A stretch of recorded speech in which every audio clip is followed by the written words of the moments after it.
Do you think in words?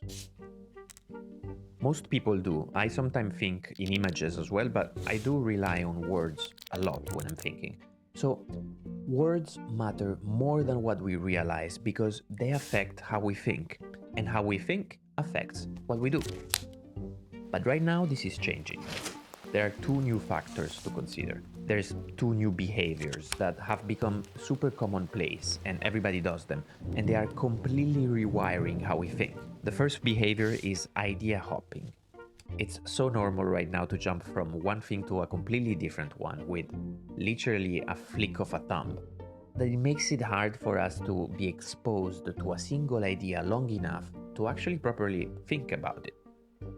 And the second is a super recent behavior that everybody does now, which is outsourcing logic. It's almost unimaginable now to not use AI to help us write, whether that is a work document, an email, or to write code. But what is really happening is that we don't use it only for writing, really. We also let it propose the structure. We're basically offloading what is the most difficult task, the task of logic. And so together these two behaviors, idea hopping and outsourcing logic, they are making us worse and worse at the skill of holding a thought long enough to articulate it clearly in our minds. That's a problem, because when you cannot articulate your thoughts well, you cannot strategize. And without strategy, you cannot make good decisions. And without good decisions, you will stay stuck in a life that you've passively drifted into, slave to your environment and so far below your potential. Hey, I'm Massa. I'm a self-taught software engineer and a self-taught artist. And I'm pretty optimistic about the future, actually. My goal is to live a more creative, intentional, and fulfilling life. One where I do wake up excited to do stuff. And on this channel, I want to help others do the same. In this video, I will show you 3 simple but effective things that I am doing to not only protect my mind from brain rot, but actually become more articulate, become better at the skill of thinking clearly. The first is a small change that I made to my evening routine. The second is a simple exercise that I do on my lunch breaks. And the third is a tool that I've been using every day to help me feel sharp and clear-minded. Let's start with the evening routine, which doesn't only shape how every day ends, but also how it begins. The key here is to pay attention to where you charge your phone. Here is the problem. Almost every app on your phone is designed to grab and keep your attention for as long as possible. And that is particularly hard to fight against when you're not doing something else. That is why we doom scroll on the sofa or in bed. We are tired after work and we just want to chill and rest. But have you ever felt rested and re-energized after a good long hour of scrolling on your phone? I don't think anyone ever has. And even if you had the best intentions and you just wanted to disconnect from your long day, the tool is simply not fit for purpose. When you are tired and you want to disconnect, those are hours that you need to engage into activities that distract you, but in a healthy way. Activities that leave you happier than before. Activities that can help you reduce anxiety, not increase it. It's beyond the purpose of this video to tell you what activities those could be for you specifically, but whatever activity you choose, you need an evening routine that protects you from your phone, because that is always going to be the easy choice. And I did find a very effective way to do that. It is brutally simple. What I do is that I put my phone to charge as soon as I sit down for dinner. And if I'm having dinner out, then I do it the moment that I come back home.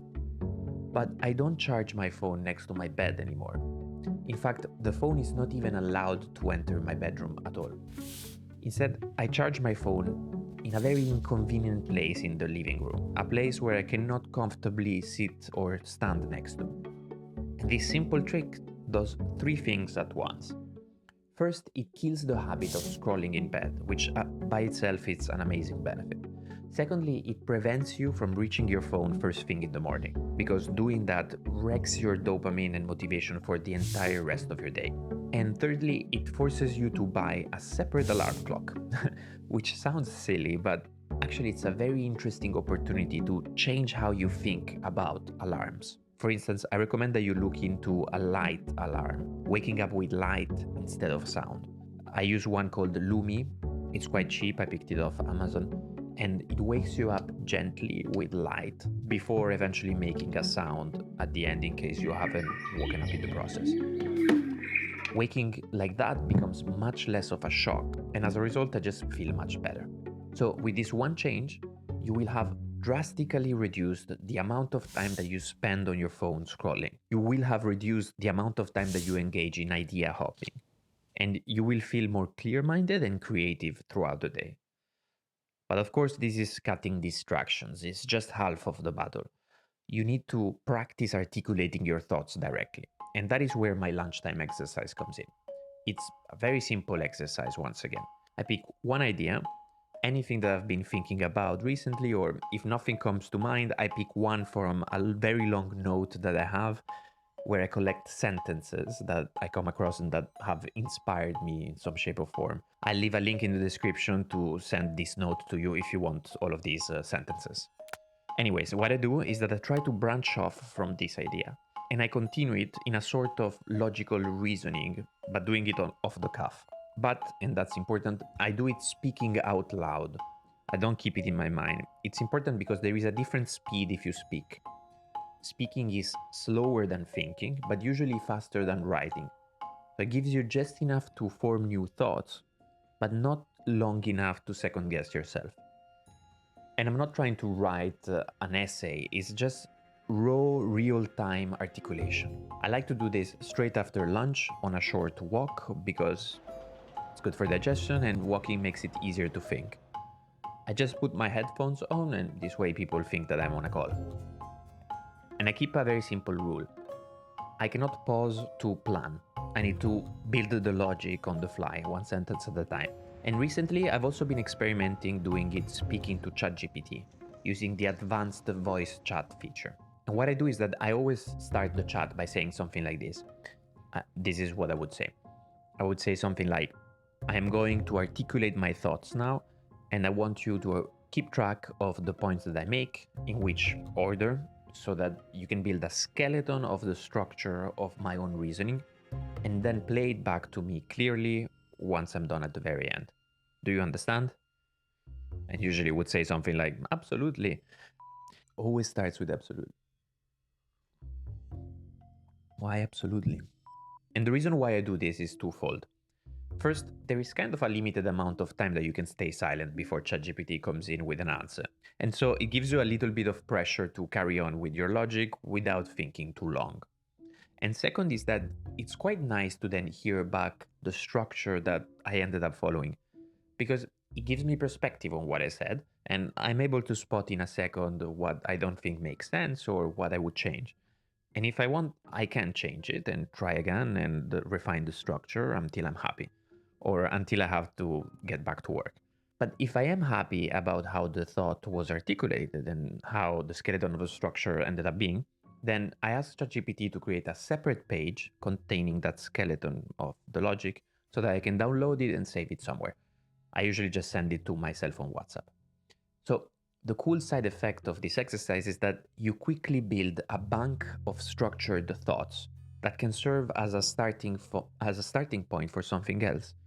I see them as seeds that help you avoid the blank page syndrome in anything creative, so you never have to face that creative block again. Many of those seeds become ideas for my videos. In fact, parts of this video come from this very process. But most importantly, this habit has given me the ability to actually hold a single stream of thought in my head for long enough to actually shape it. Try it yourself. Next lunch break, try to pick an idea that you have or one sentence from my list of sentences and just hit record. And just start speaking. Don't aim for a perfectly structured argumentation. Just try to keep it simple, keep it flowing and clear. Articulation is a skill that needs to be practiced intentionally, and it will improve over time like any other skill. But this is an exercise that makes it simple to get good at it. And honestly, I find it quite entertaining as well. But of course, it is quite an effort mentally. So it only works if your brain itself is sharp enough to do the work. If you feel slow, sluggish, and with mind fog, then it becomes a huge effort to do this. So, to make sure that I always feel sharp, I use a tool. Before I move on to the tool I used, I just wanted to mention that I am currently designing a 21-day challenge to improve your life and discover new habits like this one that make you more creative and more productive and just generally better. The idea is that some of these habits might make it long-term in your daily routine. And since they are all habits that have compounding effects, the challenge can literally change your life.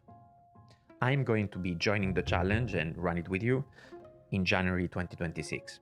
Depending when you're listening to this, I'm still in the design phase, so I'm gonna ask you to fill in the form below if you're interested in joining, and the form also has a couple of questions that will help me finalize the design of the challenge and also will help me make sure that it can truly be transformational for you specifically. I am personally a big believer in challenges. I've been an avid user of challenges as a method to learn new skills and form new habits. I've really used them extensively throughout my life to learn filmmaking, to code, art, also to undo habits. I stopped smoking using a challenge. And over time, I got pretty good at designing challenges for myself. So I'm very excited now to do it for others. It feels like full circle. Once again, fill in the form if you're interested, but now back to the tool that I use to stay sharp, which is very simply a sleep tracker. And you can use whichever tracker you want, but I do have a clear preference. Before I show you which sleep tracker I do prefer, I think it's important that I share with you how I think about data. Because when it comes to tracking stuff, when it comes to numbers, it's easy to just obsess over making those numbers go up, wanting to always see good scores. But that is really not the point of gathering data at all. The point is to learn and understand cause-consequence patterns. We do that by running little experiments. In the case of a sleep tracker, this means using the data to find correlations with your own behaviors. For example, what happens if I eat dinner earlier in the evening? Or if I take a shower before bed? What happens if I work out in the mornings versus the evenings? Does a glass of wine have an impact on my sleep? These are all things that you can learn in podcasts, and you can get good at the theory and the principles behind it. But those are all averages. Testing it on yourself, seeing the real data from your own body, that's what the real source of truth should be. That's what makes you realize where you lie on the spectrum of these theories. Because these are all ranges and you are just one single data point within that range. And knowing where you fall within that range has a huge impact on your decisions and choosing where to put your efforts, which behaviors to avoid, which ones are actually not that big of a deal. That is how I realized that I am quite resistant to coffee, for example. Even later in the evenings, doesn't have a big impact on my sleep, apparently. It's probably because in Italy you drink espressos as a baby.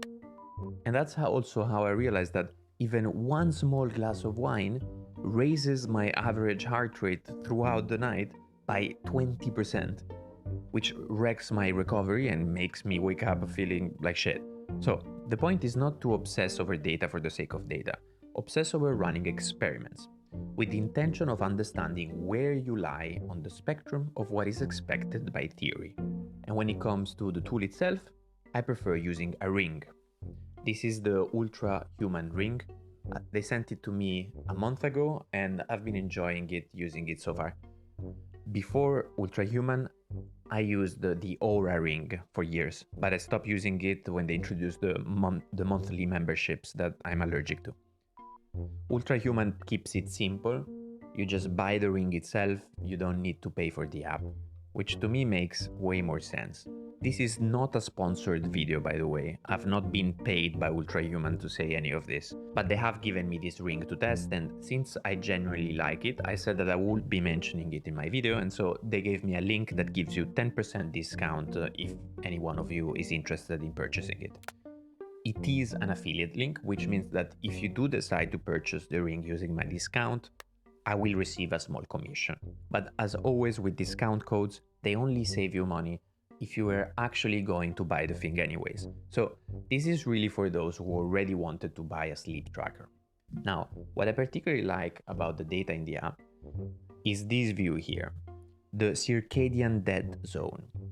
This is the span of time with which light exposure and exercise have a minimal impact on your sleep.